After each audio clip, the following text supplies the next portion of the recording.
Hi, guys. I hope you're doing well. Hope all is well in your neck of the woods. My birthday was a lot of fun. It was a lot of fun. I went out to eat, which is one of my favorite things to do. I had pumpkin cheesecake, which I've never had before.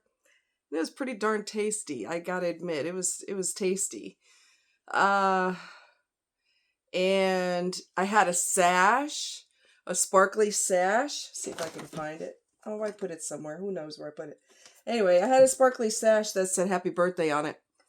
And so when I went out and met some friends, everybody, when I was walking on the street and I was going to the place where we hung out at, everybody was, a lot of people were stopping and saying "Happy Birthday" to me. So that was awesome. People at the hotel were saying, you know, happy birthday. And when I was in the elevator, there was a group of people, we were waiting for the elevator, and apparently they're singers. And I heard them talking about practicing and, this kind of thing. And so I suspected they were performers of some sort, but I didn't know what type of performers. And then when I was in the elevator, apparently somebody gave the other person a signal. Somebody noticed the sash, or they noticed it before we got in the elevator, and then one person said happy birthday, a few more people said it, and then when we got on the elevator, one of them must have given a signal to the others, and before you know it, they all sang happy birthday to me. They have the most beautiful voices you've ever heard. I was just so impressed. I couldn't stop smiling. I said, well, thank you so much. You guys have beautiful voices. Thank you. A guy in the elevator, another guy said happy birthday, somebody else. And then the DJ, oh, freaking ladybugs. I'm so tired of them. Um, the DJ, we don't really say much to each other. I don't know. He's different. Anyway, he was really nice to me. I was surprised. He was really nice. He said he was reading the sash, and he goes, "What does that say?" I said, "Birthday is happy. Happy birthday." Well, it says "Birthday Queen" is what it says, and he said, "Well, happy birthday." And then when we had to leave, we had to leave the place where we were, and then we came back later. And when we came back later, and I'll explain why we had to leave, but um, when we came back later, he mentioned it. The DJ said, we're all here having a good time, and happy birthday to you, babe. And I was blown away. I'm like, what? And then, people randomly started chiming in, happy birthday. So it was really fun. It was a lot of fun. Um, yeah. Yeah, it was fun. However, before we left, the reason we had to leave, and I won't go in specific details about the location or anything like that, but there was a person who was wanting to end himself. Okay. So he came to the hotel and he gave a note to the young lady and said, "You need to call 911 because otherwise I'm gonna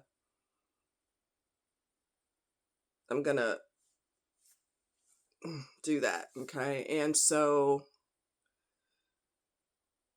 he said the breeze up here is good or something. I don't know, something else. And what? So she made a copy of the note. She gave it to, when she called the police, she showed them a copy of the note. And I saw him sitting on top of the garage, looking really calm, um, sitting up there cross-legged and trying to decide if this is it. And it was sad. And we were asked to leave because we were in close proximity to it, and they barricaded off where you drive in at so that you could check in, drive around, check in, and then go to the parking garage. No one was allowed to go to the parking garage, and if you did, you had to walk all the way around the back side because this happened in the front facing the main road. And cops were everywhere. I saw where the ambulance, when I left, I saw where the ambulance was staged just in case. And It was a scary situation. I wished that I could have talked to him, but I don't know him from a can of paint, so cops weren't going to let me do that. And then I thought to myself, I've done that before. When I was working at the hospital, I had a patient who wanted to end it. And I was talking to her, and God will give you the right words to say. And she said, "Why do you care?" And that's a legitimate question. I don't know her from a can of paint, but I'm not the type of person that I'm not going to feel for you just because I don't know you. And I said, I understand what you're going through, and I totally get it. I mean, life can be challenging, and God knows I've had my share of challenges.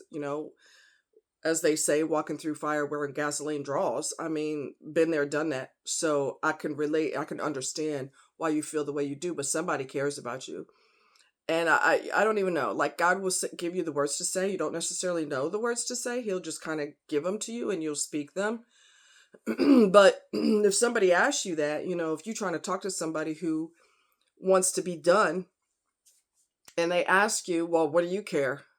With an attitude, don't get upset about it. That's a legitimate question, because most people don't. A lot of people don't care. So that's a legitimate question. I wish I could have talked to him. However, that could have gone one of two ways. It could have been he did it anyway, and now it's my fault. Not really my fault per se. I'm not the reason, but maybe he didn't like what I said, or he decided, yeah, I've heard all those words before, I'm out. Or I even if I were permitted to talk to him, it's a dangerous situation because you don't know which way it's going to go, unless you're trained in negotiation, um, which I'm assuming somebody. I don't know if the cops were specifically trained for that or what, but anyway. So I told my friend, well, this might be a while. So, because I waited and I waited and I waited for us to be able to go back up there. Businesses within the area knew what was going on because we were talking about it. The media was there. I didn't see an article in the news, so I don't know if that was permitted to be in the news. But a lot of people knew about it. And one girl looked absolutely horrified. I mean, the look on her face was, she was just absolutely crushed.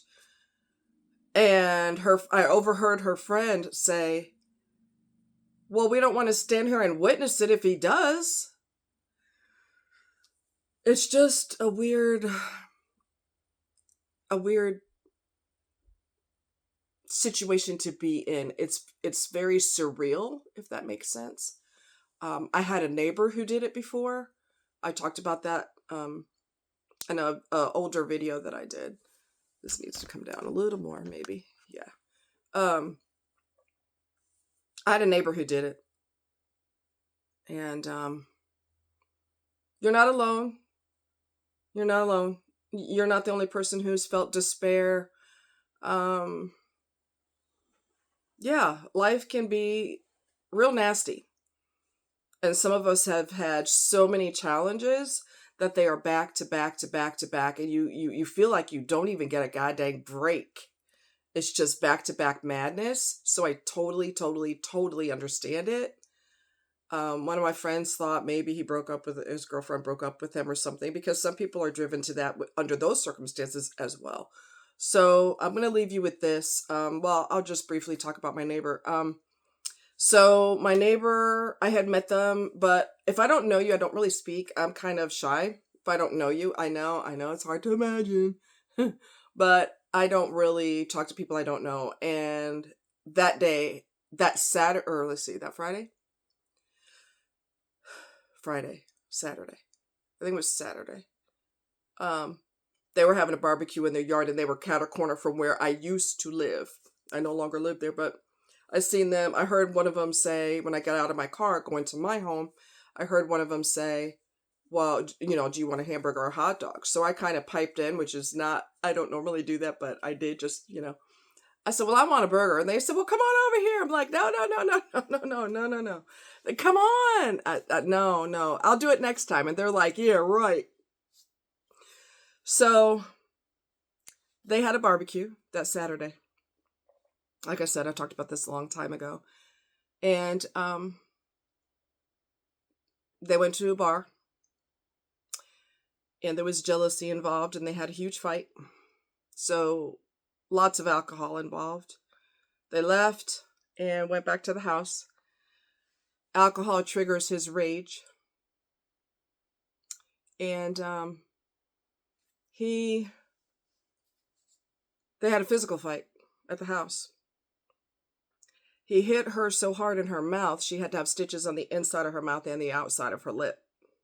Okay. He got arrested. He got released on his own recognizance.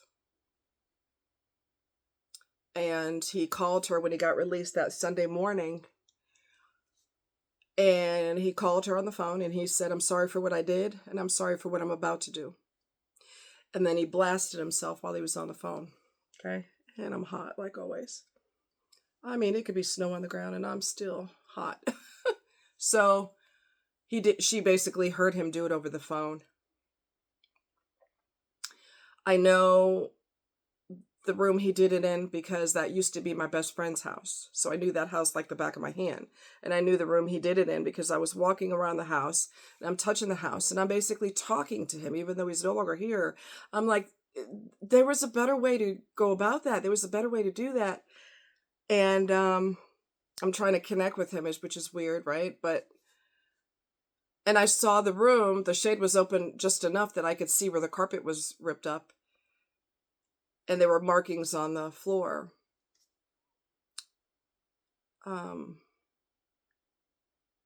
She had brand new carpet on that. My best friend had brand new carpet, so there was no reason to take the carpet up unless something bad happened in that room. And it took me a while to get over it because, I mean, like, how do we go from a barbecue to having a good, going out, and then having a massive fight, and then a physical fight, and then an arrest, and then ending of someone's life? I mean, we went all the way around the world with that, and it's just,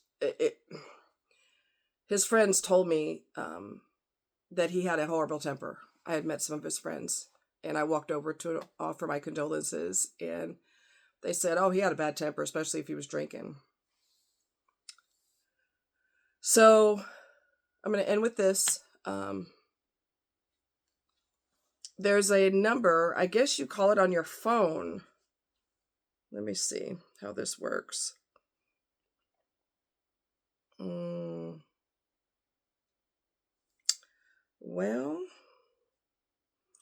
it says 988. If you need to talk to somebody. Let me see something else here.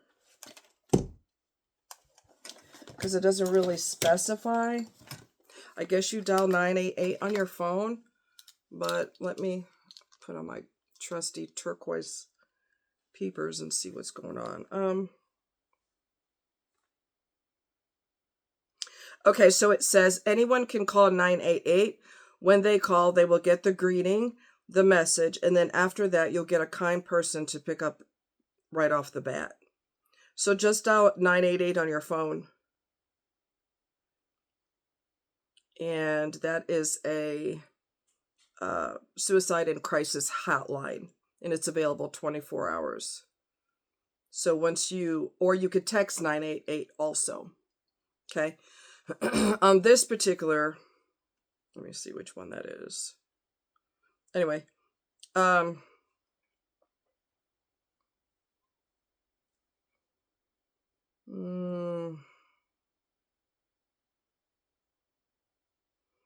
you in a crisis? Are you feeling overwhelmed, not sure where to turn? You're not alone, and we can help. Do not hesitate. Call or text 988, and you'll get a live person to talk to. Okay? Reach out to someone. Someone cares. Even when you think that nobody cares, not one person cares, that's not true. Total strangers can care about you. And I'm going to tell you this quick thing. Before I go, this real quick thing. He goes around the country. He's a motivational speaker. His name is Kevin. I don't remember his last name, but he had attempted as well.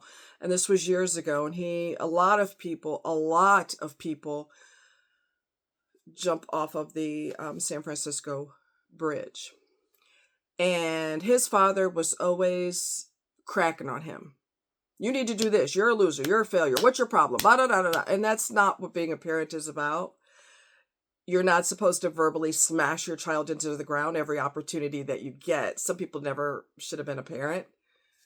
And after never hearing anything positive and constantly being ridiculed, he was walking on the bridge, walking back and forth, trying to decide if he should do it.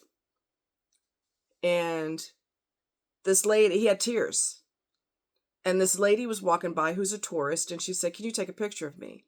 And of course he did. But he was thinking, even a total stranger doesn't care what I'm going through. And so he did it. He survived. He and his father have made amends. I don't know how many amends you can make in a situation where your child is an adult and their whole life you've been smashing them verbally into the ground. Watch how you talk to people. Watch how you talk to your kids. You could be destroying them. You could be helping them do that. And if you're a narcissist or a sociopath or a psychopath, you don't care because you never wanted them anyway. But you weren't smart enough to prevent getting a kid, because that's totally in your control, whether you have a child or not. But he survived, and I was totally stunned. He broke, I don't know how many bones in his body. Water is not soft. Okay. Water is not soft. It's like a titanium wall. And he had broken bones all up and down. And his father came in to see him, and he managed to apologize to his dad before he went unconscious. But they repaired him, and he's a motivational speaker now. He's a light-skinned guy. His name is Kevin. I don't remember his last name. But someone cares. Even if they don't know you, they care. So keep that in mind, okay? All right. You guys take care. Much love. And back to me being 21 all over again. I got Benjamin Button's disease. As I get older, I get younger. But anyway, all seriousness, if you need someone to talk to, reach out.